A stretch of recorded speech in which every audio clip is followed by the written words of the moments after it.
good to have you with us in this edition of the Urban Debate. Viewers, tonight we start with all the latest inputs that we're receiving on Cyclone Nisarga, which is fast approaching North Maharashtra at this point of time. Many cities, including Mumbai, are on red alert for heavy to very heavy rainfall. This cyclonic storm itself in the last several hours has converted into a full-fledged cyclone and could become a severe cyclonic storm in the coming few hours. Our reporters have been bringing us updates from ground on the preparations, the alert, the evacuation that's taking place in and around Mumbai. Santia, in fact, is joining me from Palghar and Disha is joining us from Mumbai itself. Let me just tell you the basics that we know. The cyclone is going to be hitting Maharashtra and Gujarat.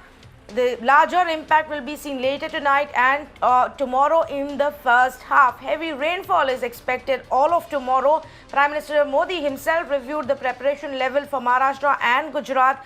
Evacuations have already taken place in Raigad and Palghar districts of Maharashtra. In Gujarat also about 20,000 people have been evacuated, especially those who are directly in the line of this cyclone and where it will be hitting. 7 districts of Maharashtra are on an alert, and of course various rescue teams from Navy to NDRF have already been deployed on ground. But let's go across to Santia first. Santia, what's the current situation in Palghar? You've been tracking the preparation efforts through the day. Take us through what we know so far.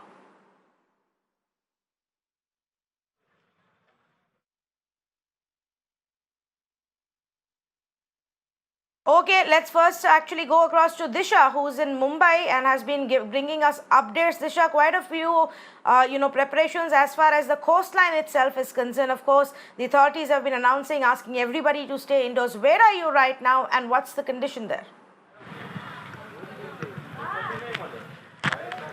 Well, Tanvi, I am here at the Versova beach, and very well said that the authorities have been actually making announcements, but it's only on paper. On the ground level, people have not been evacuated from the low-lying areas, and specifically people who reside very close to the coastal line. For instance, here you can see we are just 10 meters away from the sea. That's the Versova sea beach that we are talking about, and as you can see, people are living very close to the sea. There are kacha houses here. If I can ask my video journalist just to pan and show you that how there are kacha houses here that have been built. People are still residing here, and the residents say that none of the BMC officers have come on the ground level to alert them, to talk to them about the cyclone situation. Here you can see all of these are the small houses, the kacha as well as the pakka houses, and the BMC had very categorically said, Tanvi, that how they are going to identify low-lying locations specifically along the coastline areas, how they are going to move and relocate people to safer locations. But that has not really happened. This is the entire, area that we are talking about here at this point in time. It's the fishermen community maximum, and just on the safer side, they have also, got back their boats from the sea, and they have just parked it right here on the roadside to be on the safer side. They say that none of the BMC officers have come on the ground level. 3 NDRF teams have been deployed, Tanvi, in the city of Mumbai, but they are on standby, yet they are not in the field is what we understand. As far as the other preparations are concerned, 93 lifeguards will be deployed at the 6 beaches in the city of Mumbai, like Versova, where we are currently standing, then Dadar, then Mahim, then even Girgaon, Juhu for that matter, to just take a stock of the situation, to monitor the situation very closely. BMC has also issued certain advisories, but on the ground level, if you talk about moving people, those details are yet to be given by the BMC. Almost an entire day has gone, Tanvi. Most of these people still reside, and it's very risky and dangerous considering the red alert that the city really has for tomorrow, cyclonic storm. So how these kids are going to really live, that's something which BMC has not answered yet. Okay, Disha, I'm going to keep coming back to you, but we've got two big experts joining us right now, and right now they're the most important voices as we track the situation for Cyclone Nisarga. I've got Dr. Mrutyunjay Mohapatra, DG of the IMD, and Mr. S.N. Pradhan, DG of the NDRF, joining us this evening. Dr. Mohapatra, thank you for being with us again. If you can give us a sense of how the cyclone is progressing and what could be the possible impact basis the situation currently. Yeah, around noon today, it intensified into a cyclone storm. Its name is Nisarga. This name is proposed by Bangladesh, and this is the first named cyclone in the new series of tropical cyclones, the 65th named cyclone over this region. And this cyclone is gradually moving nearly northward, and now it is time that it will move northeast towards Maharashtra coast.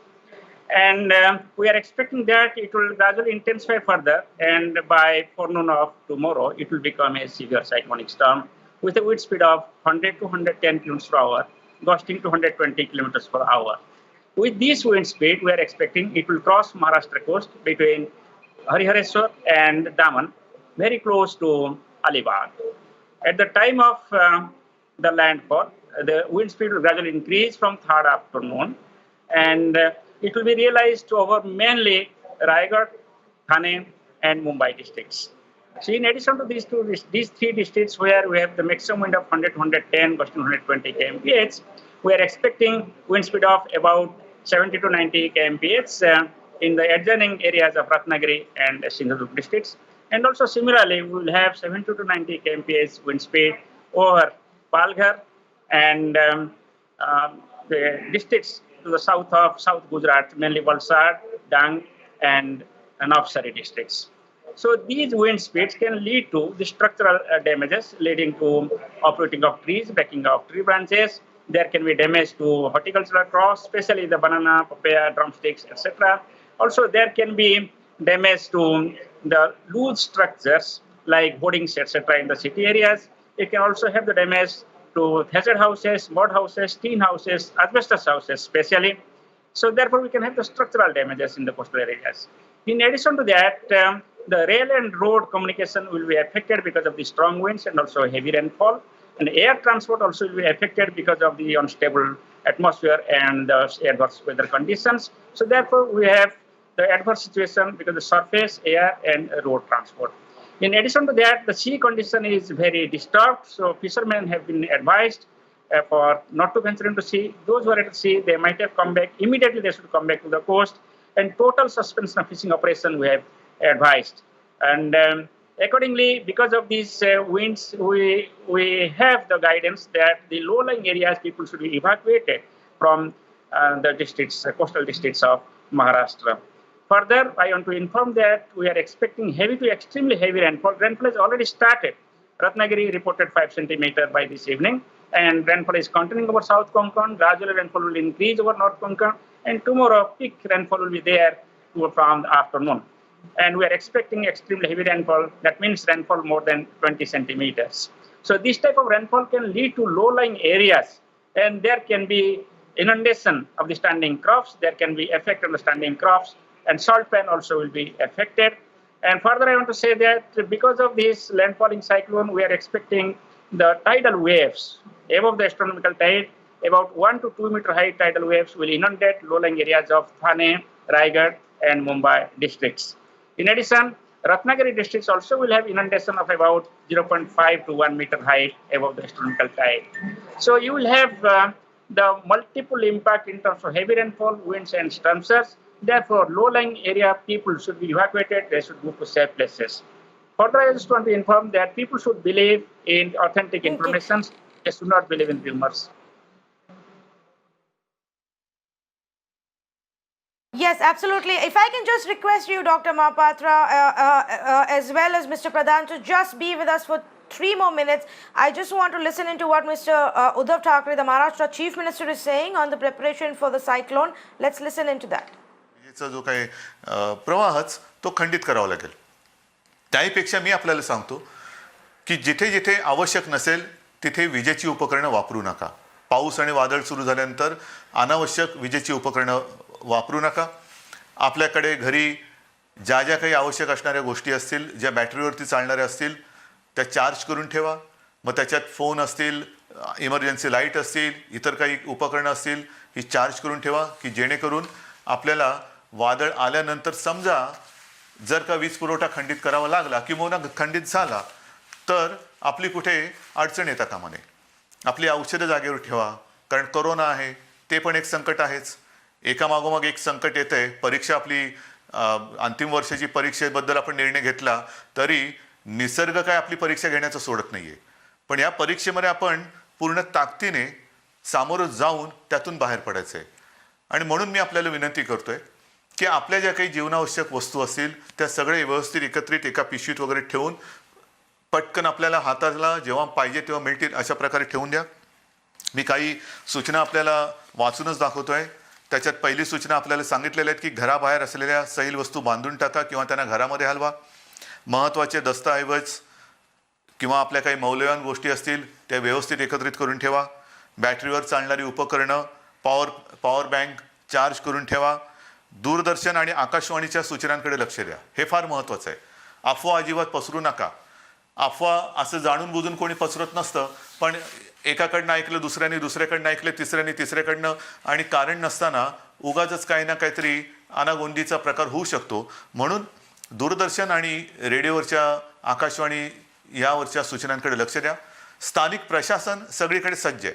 स्थानिक प्रशासनाने अनेक ठिकाणी जिथे जिथे आपल्याला वाटते की ही सगळी आपली नागरिक, हे सगळे नागरिक हे त्या धोक्याच्या पट्ट्यात येऊ शकतात, तिथे तिथे त्यांना आपण स्थलांतरित करतो आहोत. तिथे तिथे त्यांना आपण सुरक्षित जागी नेतो आहोत.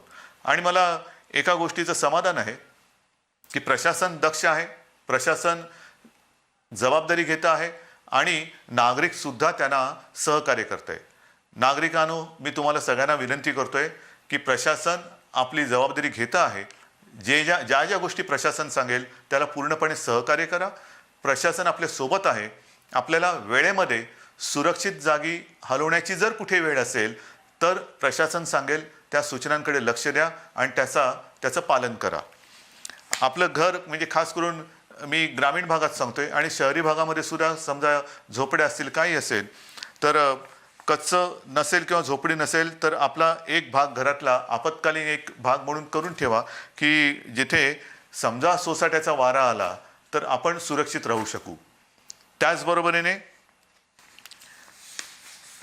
जिथे मोठे छप्पर म्हणजे तात्पुरत्या आपण काही गोष्टी बांधतो, शेड बांधलेली आहे, त्या शेडमध्ये Okay, we will keep a track of what Chief Minister Uddhav Thackeray is also saying. Two important points that emerged from there is the Chief Minister indicating that the power connectivity may go down, that there may be a point where electricity and power is not available. He's asking people to ensure that they keep their power banks charged, their phones charged, every appliance that they may need in times like these should already be kept charged. So obviously there is an expectation that even the power connectivity may get impacted. In fact, in some areas they may have to just switch it off if the, because of heavy rains, and in the low-lying areas where there may be flooding as well. Let me go back to our experts who are with us for more details. Dr. Mohapatra, in fact, what you said, I just want to take up from that point and go across to Mr. Pradhan. Mr. Pradhan, so far, while we do know that the NDRF teams have carried out detailed surveys from Palghar to all the way to the Mumbai,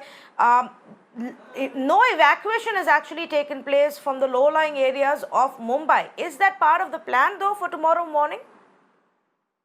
Absolutely. The state government has promised that the evacuation will take place, and even if it has to take place throughout the night, it will take place.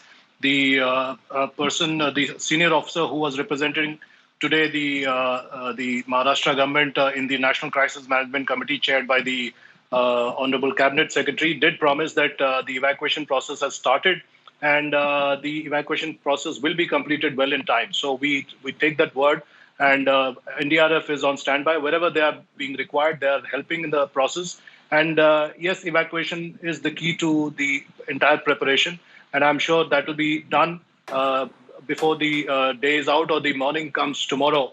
That the morning is going to be the impact point sometime at early part of the morning, or maybe in the forenoon sometimes.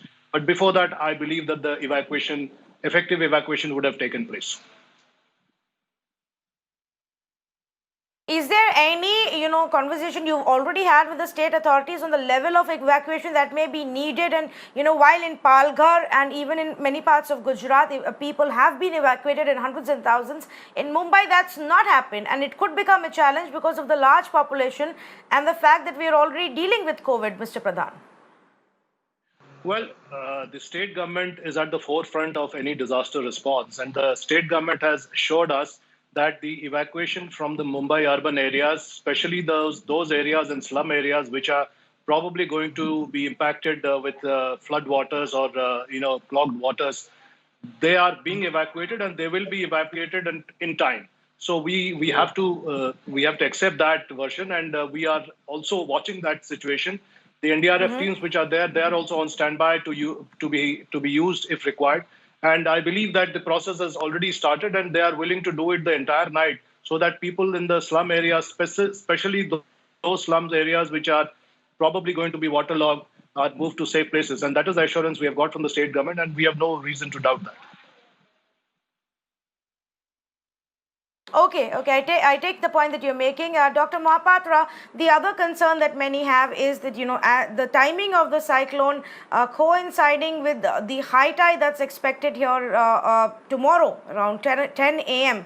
Will that make it an even bigger challenge, causing a lot more of waterlogging and flooding? Yeah, it all depends upon the timing of landfall. We are expecting that it will be in the afternoon. So if it happens so in the evening and night, there will be high tide, and afternoon period there will be low tide. So therefore, the impact will be less from the astronomical tide. But it coincides with the high tide. Certainly there will be certain opposition from the sea for the draining out of water from the city areas. So therefore, the impact will be further less. But however, let us hope that we are expecting landfall to take place anything after 12 o'clock, that means in the afternoon time. Okay. And Dr. Mohapatra, I am a very optimistic person, so I am going to ask you this question. Is there any chance, any signs yet that you are seeing that the cyclone may actually weaken in the coming few hours? No, cyclone will not weaken in coming 2 hours or so, because cyclone is now located in such a situation that it is being favored by various conditions which enhances the intensity of the system. For example, we have got the higher sea surface temperature in that region. We have got very good atmospheric circulation sustained, just like the lower level converging the winds and at upper level diverging the winds, which strengthens the intensity of the system. And we do not therefore expect. And in addition to that, I will tell you all the numerical models that we run within Ministry of Earth Sciences. They are of the opinion that in addition to environmental conditions, the internal mechanism in the cycle itself helps to sustain the intensity till the landfall.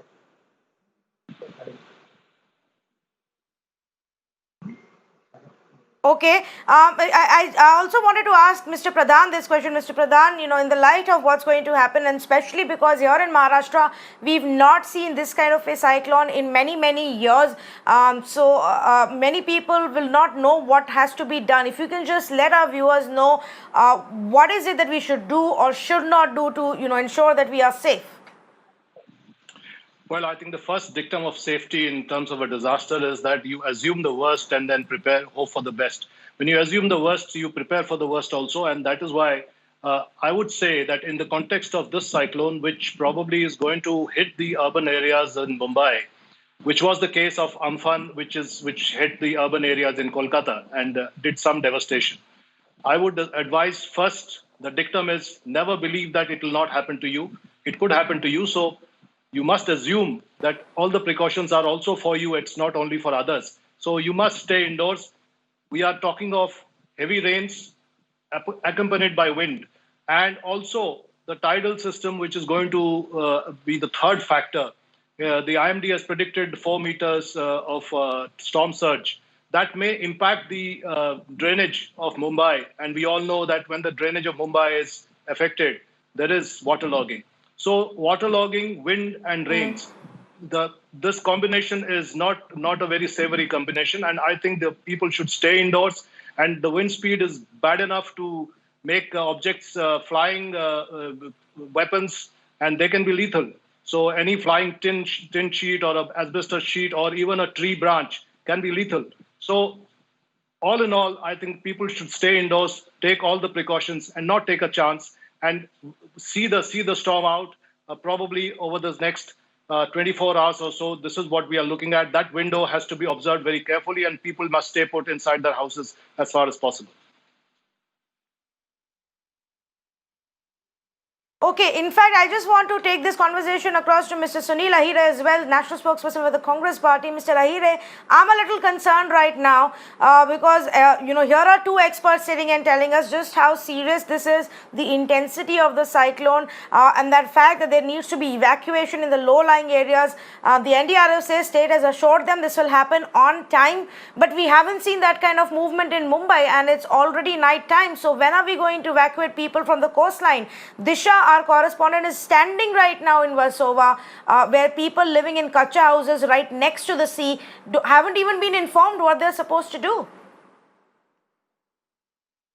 See, this is a natural calamity, and this is inevitable. This is not in the hands of government, whether the central government or the state government. But you see, in the very inception of the monsoon, this disastrous storm is going to hit Mumbai. So one thing we have to see to it that the government from last 3-4 days, yesterday also cabinet meeting was taken place at Versova, and all the NDRF, Navy, Army, and the coastal guards, everywhere they were called there in the meeting, and they have taken all the precautionary measures. There are low-lying areas, no doubt. The water is locked there. Every time you see Bombay is a very heavy rainfall type of city, and you can recollect in 2005 already when 26 July unprecedented rain was that. Bombay has known for that, and Bombay people are familiar with that. This is a coastal area, Bombay, and the No, Mr. Ahire, Bombay people are known for their resilience, but the Bombay authorities are not known for their efficiency. Now, I am asking a question about the Bombay authorities to you. Bombay people are already in a state of lockdown. We're all indoors. We're already stocked up on essentials. We're already stocked up, on water and medicines. And we were not going to step out any which ways. But I'm asking you, when will the people who need to be evacuated from low-lying areas have that? We don't even know where the shelter homes in Mumbai are.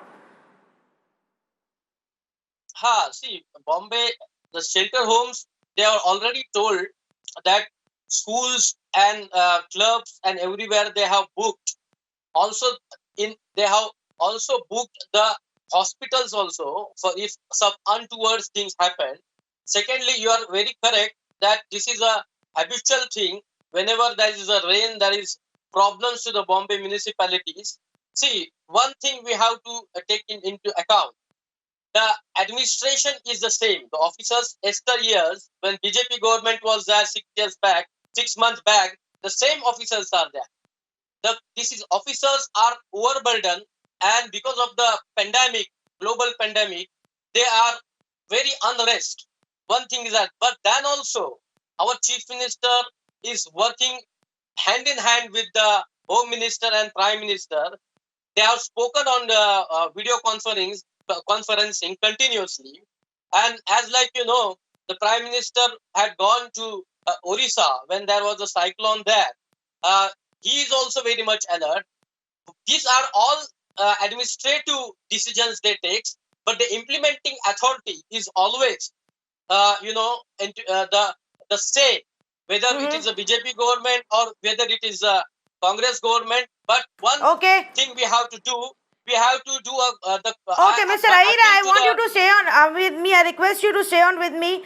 I just want to go back to Dr. Mohapatra one more time. Dr. Mohapatra, and I'm asking you this again for the understanding of our viewers, about the landfall and when will it make the landfall? You said around noon or maybe afternoon, and if that would be the period of extremely heavy rainfall as well. If you can just elaborate on that one more time, please, for the understanding of our viewers.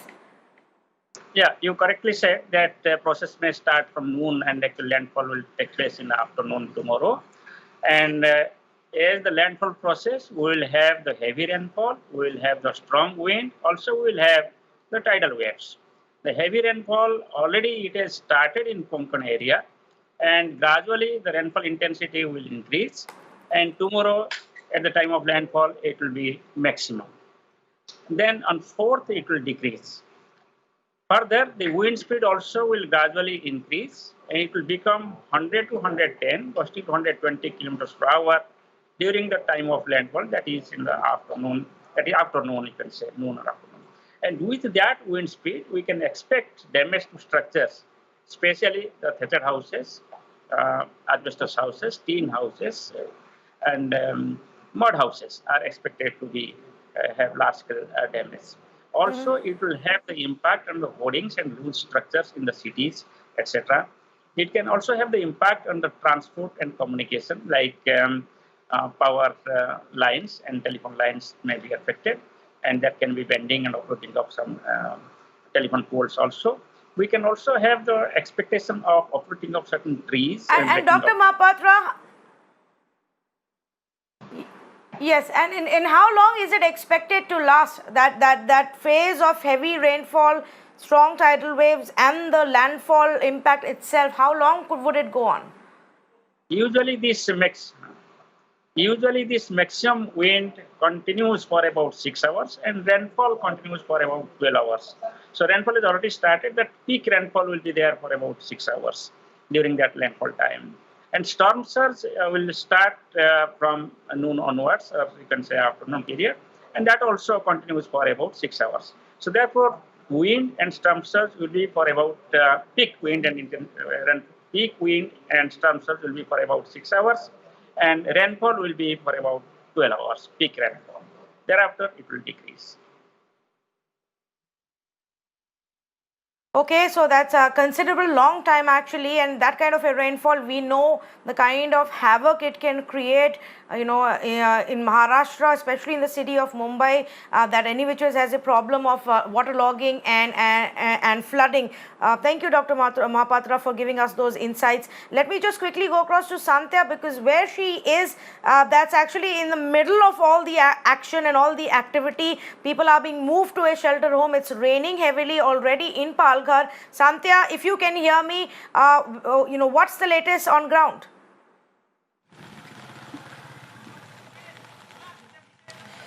See, Tanvi, right now I'm in Palghar region of Maharashtra and on the border of Satpati and Shirgaon village. And right now these people, they are here and they are en route to a shelter house.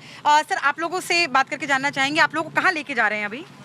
अभी हमको स्थलांतर करने का आदेश दिया है ग्राम पंचायत ने, इसलिए हम 5 किलोमीटर दूर जा रहे हैं। अच्छा, तो आप लोगों को कुछ बताया है खाने पीने का क्या बंदोबस्त रहेगा, कैसे? नहीं, अपना ले लेने का, पर्सनल अपना ले लेने का। ठीक है जी। हम लोग खाना घर से बना के लेके आए हैं। कितने दिन का? 1 दिन का खाली। अच्छा, हाँ, अभी का, और कल बोलेगा वो खाना पीना आएगा बोलता है, तो हम सुबह बोलेंगे।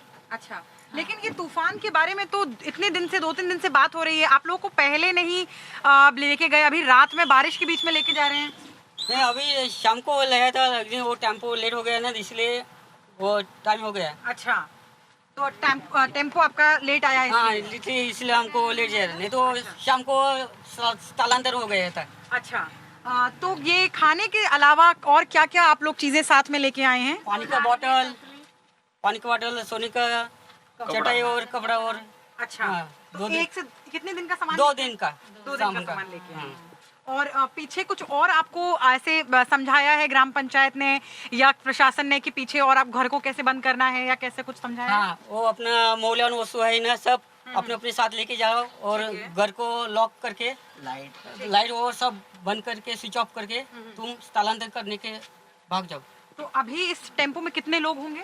10-15 आदमी लोग हैं। छोटे बच्चे भी हैं Tanvi, you can see there are little children as well.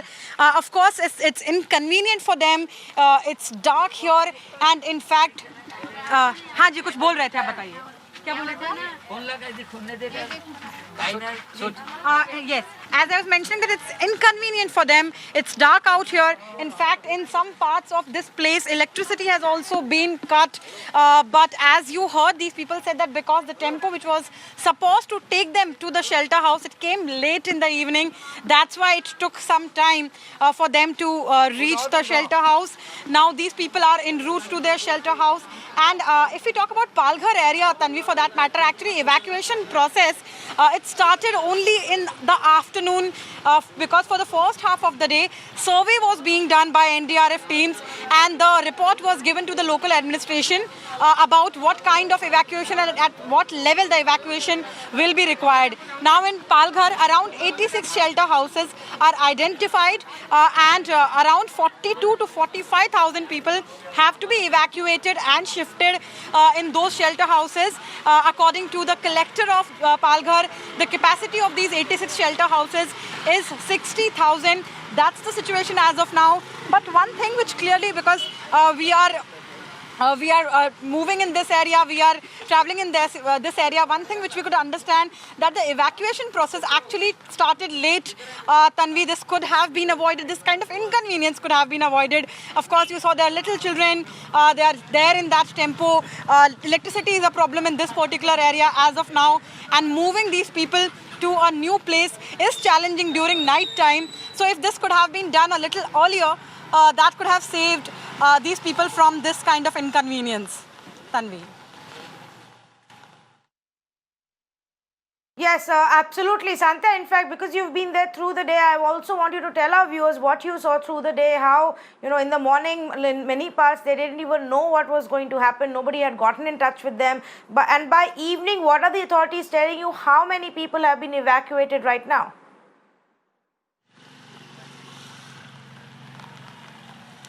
See, Tanvi, how many people have already been evacuated? That number is yet to be updated by the local administration. The only figure which has been provided by the administration is that 42 to 45,000 people will be accommodated in 86 shelter houses across the area, means across Palghar.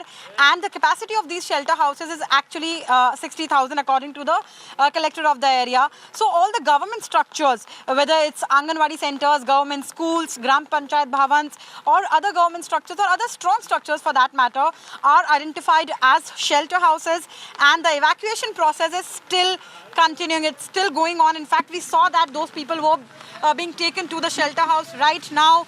And it was something, because ideally if we talk about such a situation, this evacuation process should have been completed by now, but that's not the case. In Palghar, evacuation process actually started only by today afternoon. As I said, first half of the day, what we observed that there were NDRF teams which were moving from one village to another, specifically the ones which are there on the coastal line, to understand that what kind of damage is going to be there for those villages, and where and how many villages have actually to be evacuated. So basically those living in kacha houses are evacuated. Tanvi, those are the people who needs evacuation, and NDRF teams were reporting to local administration, were providing them the details about what kind of evacuation has to be done. So by today afternoon, the evacuation plan was being worked on in Palghar as far as Palghar administration is concerned. It was only after that the evacuation process actually started. Tanvi. Okay, all right, Santia, thanks so much. And of course, where you are right now, the situation is only intensifying. Rainfall and cyclone impact is expected to be more intense and bigger in Palghar itself. But let's also come back to the main city, to the Mumbai preparations, and I'm going to go back to Disha as well, who's been moving from location to location through the day, bringing us details on the level of preparation. Disha, now one thing the Chief Minister has made very clear: there is a likelihood of the power shutting down for at least a few hours. He's asked people to keep their batteries charged, their power banks ready. In rural areas, of course, he said people should also keep their stored water ready, because if you don't have power, even drinking water will become a problem. So all of that is there. But any indication from the authorities the last time you checked about any evacuation or shelter home preparation here in Mumbai?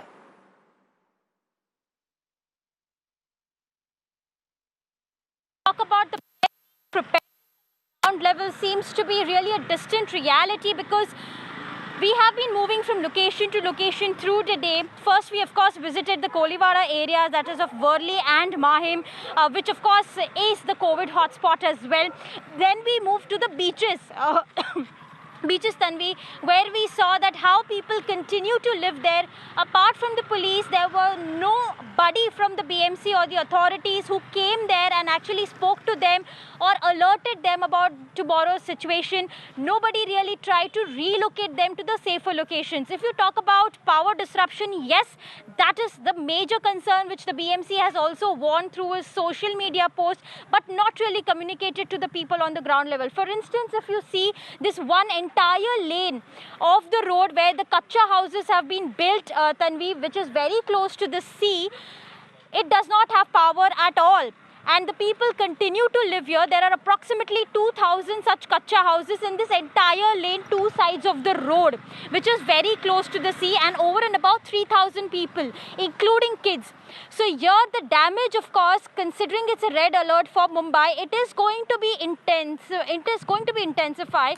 But at the end of the day, on the ground level, people do not really know what exactly is going to happen. BMC has not really communicated, at least at the ward level also, that this is going to be a problem. So at least you find something for your own self. That also communication is not being clear to some places, but however it has been communicated only through police. So these are certain discrepancies that we are looking.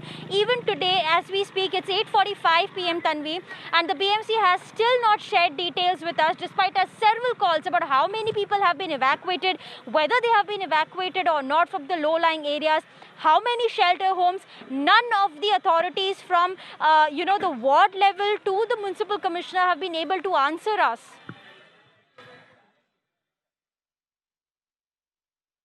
Yes, absolutely, and that is the biggest problem, Mr. Ahire. Again, it comes back to that. At what point will we start doing all this in Mumbai?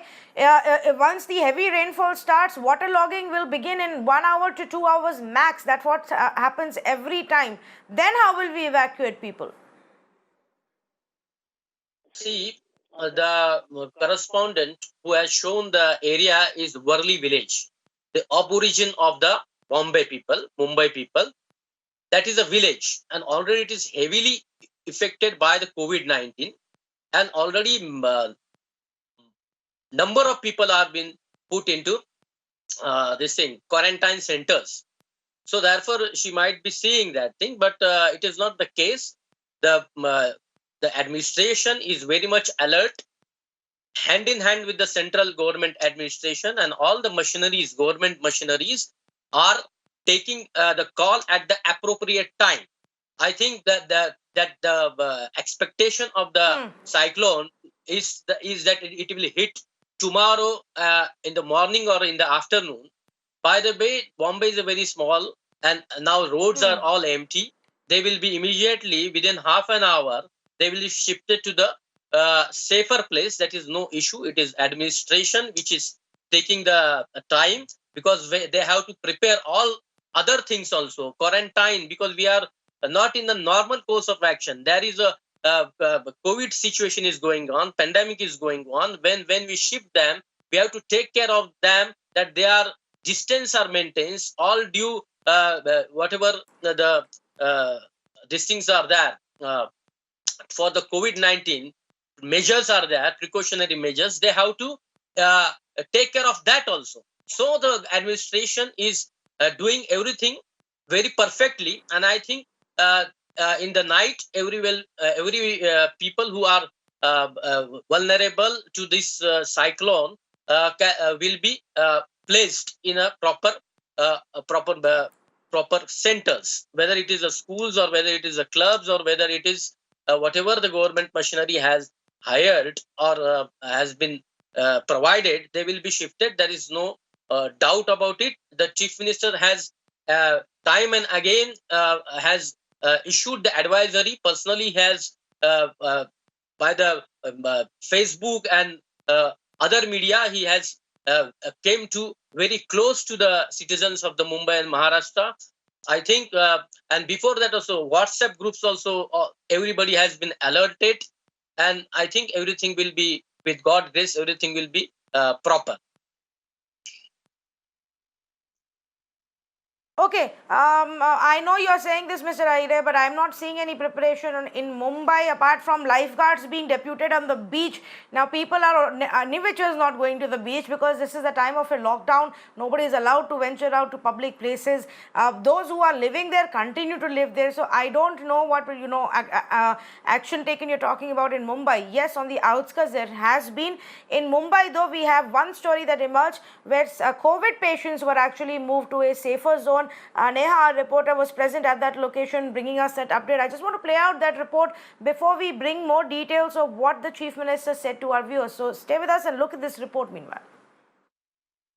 In the wake of Cyclone Nisarga expected to hit Mumbai tomorrow, one of the measures, precautionary measures that the authorities is taking is shifting patients out of makeshift hospitals that have been made for patients infected with coronavirus. Now, one of such hospitals is here in the Bandra Kurla complex, the BKC facility. There is an arrangement of 1,000 beds, and here, as the authorities claim, some 150 patients are being shifted today to the NSCI facility in Worli because as a precautionary measure in case a heavy rainfall and flooding is witnessed tomorrow when the cyclone hits the city. Now, what we are showing you is the makeshift facility of BKC, which has been made by the MMRDA, handed over to the BMC, where the patients were shifted only last week. And now we understand that the authorities have taken the decision to shift the patients as a precautionary measure for a couple of days till the impact of cyclone subsides. Now, remember, the IMD has been giving the prediction that tomorrow Mumbai is expected to witness heavy rainfall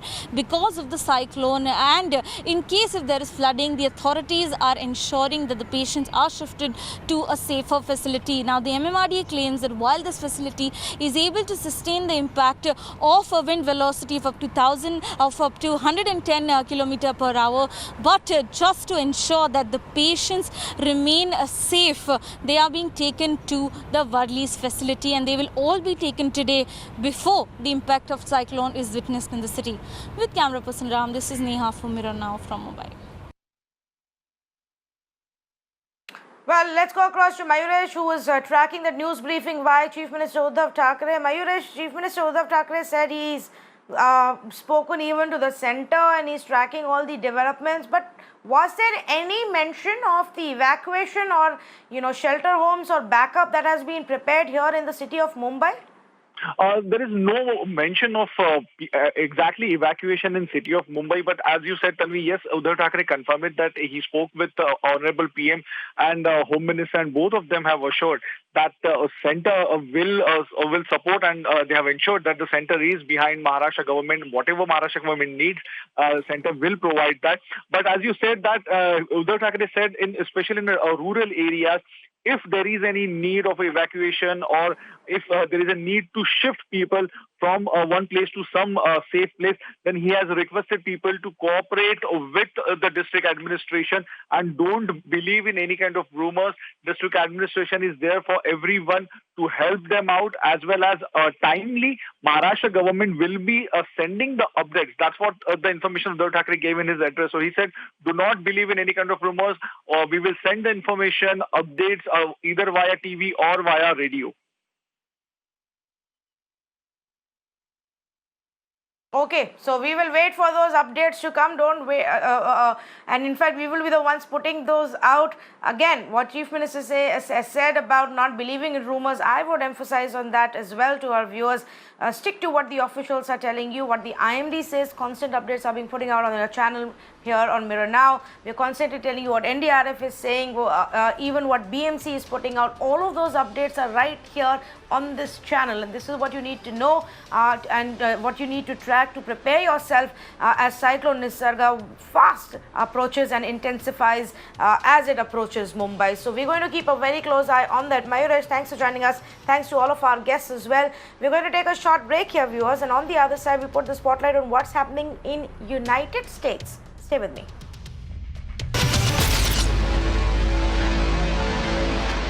Welcome back, viewers. United States continues to be on the edge as violent protests and clashes between peaceful protesters as well as the police continue. The National Guard has been called in many places. And in fact, even as we speak, in many parts, reports are still coming out of protests and clashes. There was a curfew in New York City, but that failed to prevent people from coming out on the streets. There were instances of looting that were reported from many parts of the country. Police had to resort to fire tear gas shells to scatter hundreds of people in Louisville as well. Meanwhile, as protests and violence continues, an independent autopsy that was requested by George Floyd's family was actually conducted, and that has now showed that he suffocated to death. That video everybody has already seen of what was done to him, the kind of police brutality that was unleashed that actually led to his death. His family says George Floyd's funeral will be conducted on 9th of June. Now, while there's a massive outpour everywhere, in support of the protesters and demanding justice for George Floyd's family, what we actually saw today was President Trump coming out and warning protesters that if this continues, he will even deploy the military and send in U.S. military forces to quell the protests. To get you the latest and an insight into what this really means and how it's being viewed within the United States as well, Natalie Jennings of the Washington Post is with me. Natalie, thanks for joining us here on Mirror Now. Let's begin with what the latest update is this morning there. Good morning. Thank you for having me. Yes, we are still dealing with what happened last night here, which is similar to what had happened the last several nights, in that protests that were peaceful during the day turned violent and resulted in a lot of clashes at night. Of course, last night, that happened after President Trump addressed the nation and delivered a message of toughness. He specifically spoke as protesters were being pushed away from the site of a peaceful protest right around the White House. And then the night progressed from there, as it had the last several nights, with a lot of incidents between protesters and police. Natalie, why is it that we, night after night, this is only continuing? Is there more anger now visible amongst people about the way this is actually being handled by the administration? I think there is some of that, although, I'm here in Washington and we tend to view things very focused on what the president has done. But I think, the main issue in the rest of the country is not anger specifically at this administration. This is a long, continuous problem. People have seen incidents like the one that happened with George Floyd over and over again in the United States. And I think the main thrust of the protest is that. Now, a lot of the protesters who sympathize with George Floyd also are in opposition to the president. And I think a lot of what he's saying in terms of willingness to crack down is not helping things, but this sort of pre-existed his reaction to it. There are also certain reports that speak about, these audio calls that were made between President Trump and some of the governors of different states, where he's asked them to take a very, very strong stand and, really you show the might of the police as they deem fit. Now, how is that being viewed? Because there are many, I believe, who say that at this point of time, it's not brute force, but in fact, an outreach that will actually help quell the anger. Yes, a lot of states have already drawn on extra law enforcement. President Trump said yesterday on his call with state governors, which got very contentious, that he would use American military in states if governors weren't willing to use their own military might and quell the protests. Now, the only place that he is really allowed to authorize that is not technically in a state is here in the nation's capital. That happened yesterday, but that hasn't happened in any of the other states. where, you know, the broader American military as opposed to in-state law enforcement are being called on. And yes, it is a concern of a lot of these leaders of individual states that doing such a show of force would only inflame things and motivate protests further. Okay, but so legally you are saying he doesn't have the powers to call in the military for the rest of the country, or is it possible that he finds another way, another executive order to bring in the military? That's a lot of governors there on the call yesterday disputed that. He has much more direct control because of the way the government of the city of Washington, D.C. is set up. He can do things directly to influence that more than these states, which have a bigger and more established government system of their own. Okay, and largely, you know, what is it that the protesters are still demanding? I know you said that a lot of this is, of course, not just because of what happened to George Floyd, but a series of such instances that have happened in the last few years. What is it that largely the protesters are demanding? I think they're demanding, you know, in the very specific case of George Floyd, justice. You know, the man who kneeled on George Floyd's neck has been arrested. The other officers who were present there, not all of them have been arrested. They have all been fired for their jobs. So there's a demand for immediate justice, but more systemic reforms. And that's still kind of a broad term because that can mean a lot of different things. But I think, you know, rather than one specific policy that all of these protests are advocating for, I think there's a series of things that they would like to happen, but overall for this pattern to see stopped. And, you know, we've seen protests not quite rise to this level in the years past that have not resulted in, you know, a full end to this sort of incident happening. And has there been any response from the Trump administration on these demands? Just, you know, any assurance that perhaps this is something that they will look at? Yes, President Trump is looking into the George Floyd incident specifically. His administration has rolled back in years past some reforms that were put in during the Obama years. You know, his words have focused more on, you know, rather than sort of a systemic thing that they're going to look at changing, looking at this specific incident with George Floyd and the Minneapolis police. And, you know, he's expressed sympathy for George Floyd. He said he supports peaceful protests, but the bulk of his rhetoric has been reserved for, you know, what he calls criminals who are rioting in the streets here. So not really addressing the underlying problem as much. We believe he even went on.